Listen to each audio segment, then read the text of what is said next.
आप सभी विद्यार्थियों का स्वागत है आपके अपने YouTube क्लास चंद्रेश अग्निहोत्री में।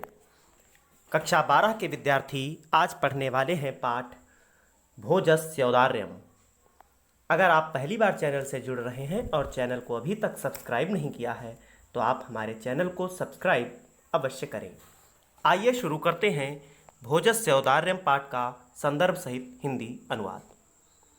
सभी गद्यांश के लिए आपको जो संदर्भ प्रयोग में लाना है, प्रस्तुत गद्यांश हमारी पाठ्यपुस्तक संस्कृत के भोजस्यौदार्यम् नामक पाठ से उद्धृत है। सभी के लिए एक ही गद्यांश प्रयोग होगा। पहला गद्यांश, ततः कदाचित् द्वारपाल आगत्य महाराजं भोजं प्राह। ततः माने इसके बाद, कदाचित् द्वारपाल आगत्य किसी द्वारपाल ने, आगत्य न माने आकर, महाराज भोज से कहा, देव कौपीनावशेषो विद्वान द्वारि वर्तते इति, कि हे देव कौपीन अवशेषो, अर्थात कौपीन माने लगोट मात्र ही जिसके शरीर पर शेष है, ऐसा कोई विद्वान द्वार पर वर्तते माने उपस्थित है। इसके बाद द्वारपाल ने आकर महाराज भोज से कहा, हे देव कौपीन अर्थात लंगोटी मात्र ही जिसके शरीर पर शेष है, ऐसा विद्वान द्वार पर उपस्थित है। राजा ने प्रवेशय इति, अर्थात राजा ने प्रवेश कराओ ऐसा कहा। ततः प्रविष्टः सः कविः भोजम आलोक्य अद्य मे दारिद्र्यनाशो भविष्यति इति मत्वा तुष्टो हर्षाणि मुमोच। तब प्रवेश किए हुए उस कवि ने भोजम आलोक्य अर्थात भोज को देखकर, अद्य मे दारिद्र्य नाशो आज मेरी दरिद्रता का नाश भविष्यति माने हो जाएगा, इति मत्वा ऐसा, मत्वा माने मानकर, तुष्टो हर्षाणि मुमोच संतुष्ट हुआ, हर्ष के आंसू मुमोच माने गिराने लगा, अर्थात प्रसन्नता से रोने लगा। राजा तम आलोक्य प्राह, राजा ने उसे देखकर, तम माने उसे, आलोक्य माने देखकर, प्राह माने कहा, कवे किम रोदिसी, कवि क्यों रोते हो। ततः कविराह, तब कवि ने आह माने कहा, राजन आकर्णय मत गृह स्थिति, आकर्णय माने सुनो, मत माने मेरे, गृह स्थिति माने घर की स्थिति को, हे राजन मेरे घर की स्थिति को सुनो।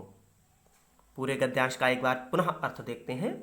तब किसी द्वारपाल ने आकर महाराज भोज से कहा, हे देव लंगोट ही जिसके शरीर पर अवशेष है, ऐसा विद्वान द्वार पर उपस्थित है।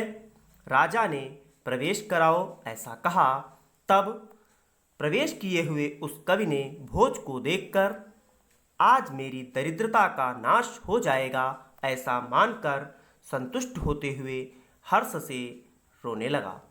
राजा ने उसे देखकर कहा, कवि क्यों रोते हो। ततः कविराह, तब कवि ने कहा, हे राजन मेरे घर की स्थिति को सुनो।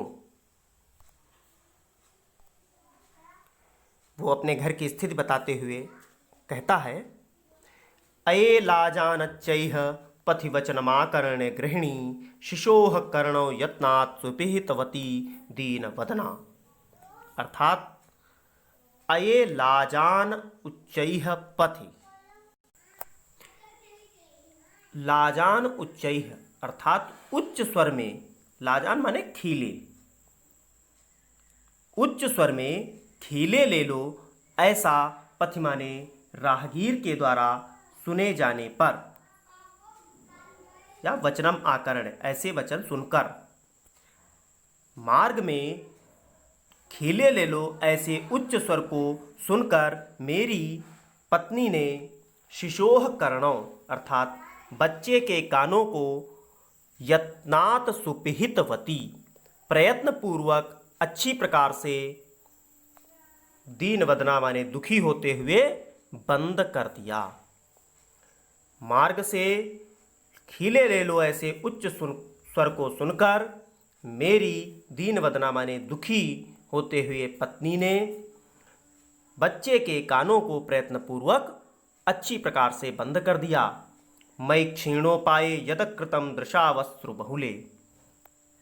मई माने मेरे, क्षीण उपाय अर्थात साधनहीन पर यतकृतम दृशावस्त्रु बहुले, जिस प्रकार की अश्रु बहुले दृशा अर्थात आंसुओं से भरी हुई दृष्टि डाली, तद अंतः शल्यः में त्वमसि पुनरुद्धर्तुम उचितः।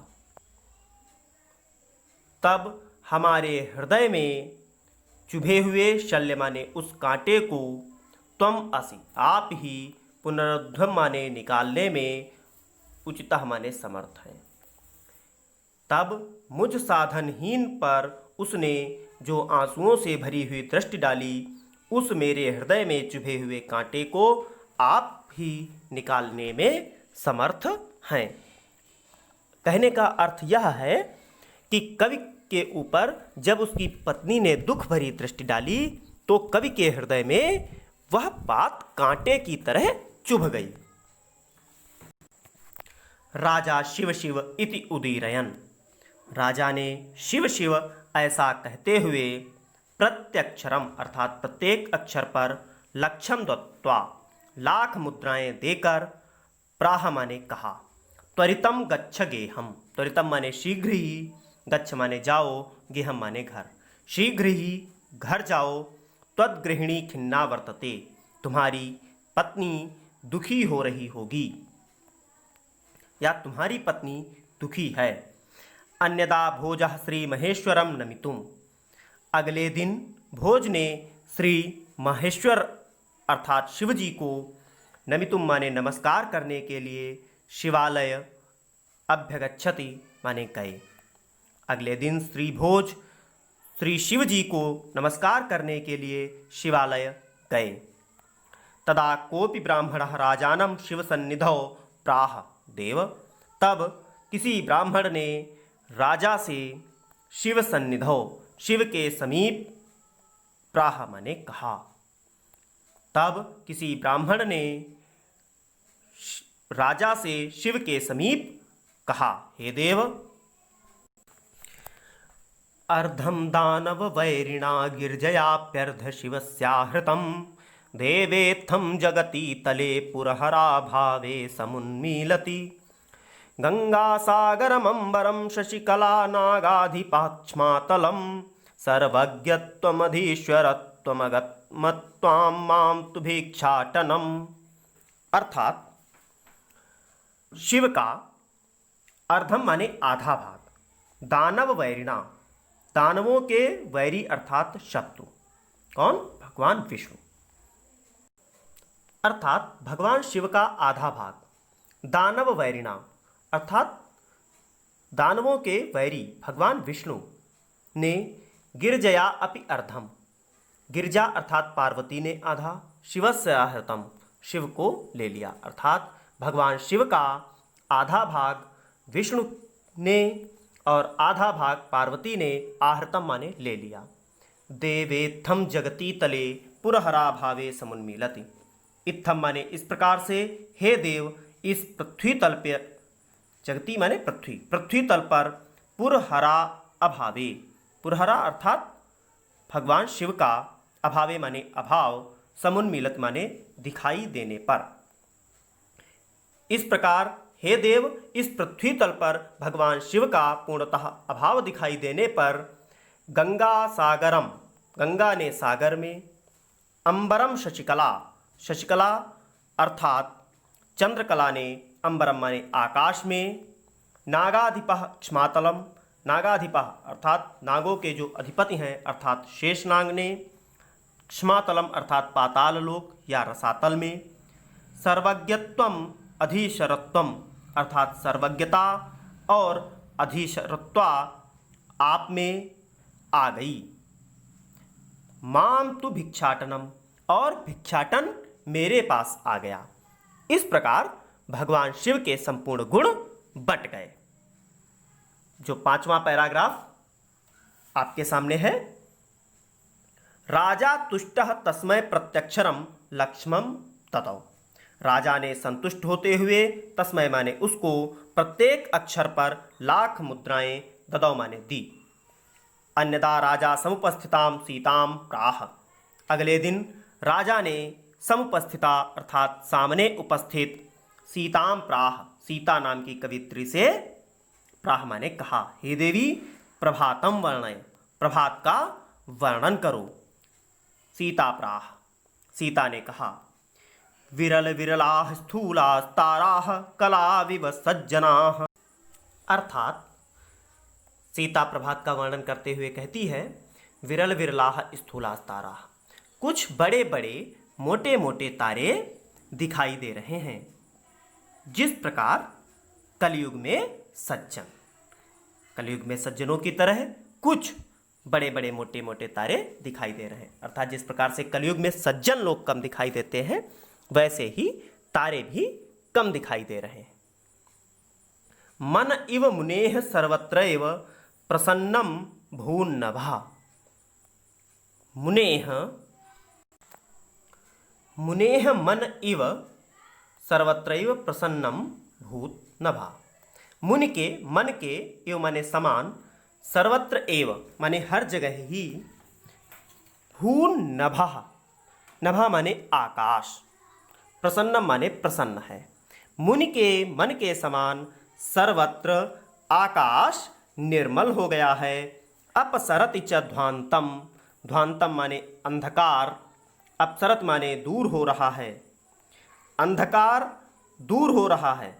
चित्तात सताम इव तुर्जनः, सताम माने सज्जनों के, चित्त से, तुर्जन माने दुष्ट लोगों के समान, सज्जनों के हृदय से दुष्ट लोगों के समान अंधकार दूर हो रहा है।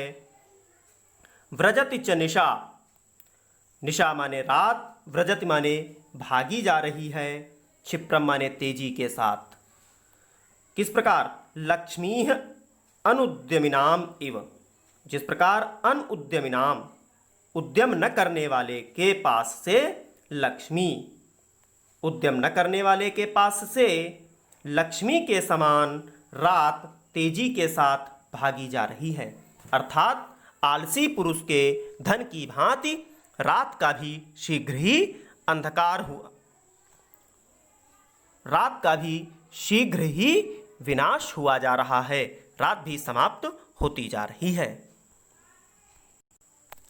राजा तस्य लक्ष्यम दत्वा, राजा ने उसको लाख मुद्राएं देकर कालिदास से प्राह माने कहा, हे मित्र त्वम अपि प्रभातम वर्णय, तुम भी प्रभात का वर्णन करो। ततः कालिदासः प्राह, तब कालिदास ने प्राह माने कहा, अभूत प्राची पिंगा रसपतिरिव प्राप्य कनकम। अर्थात प्रभात होने पर पूर्व दिशा सुवर्ण को प्राप्त, कनक माने सोना, सोने को प्राप्त कर रसपति रिव, रसपति अर्थात पारे, पारे के समान प्राची पिंगा, प्राची माने पूर्व दिशा, पिंगा माने पीली हो गई है। प्रातः काल पूर्व दिशा सोने को प्राप्त कर पारे के समान पीली हो गई है। पूर्व दिशा सोने को प्राप्त कर पारे की भांति पीली हो गई है। गतच्छायश्चंद्रो बुधजन इव ग्राम्य सदसी, ग्राम्य सदस्य माने गंवारों की सभा में, बुधजन माने विद्वान लोगों की तरह। चंद्रो अर्थात चंद्रमा, गतच्छाया माने कांतिहीन हो गया है। मूर्खों की या गंवारों की सभा में विद्वान लोग चंद्रमा के समान या विद्वान चंद्रमा के समान कांतिहीन हो गया है। क्षणम क्षीणास्ताराः नृपतय इवानुद्यमपराः, क्षणम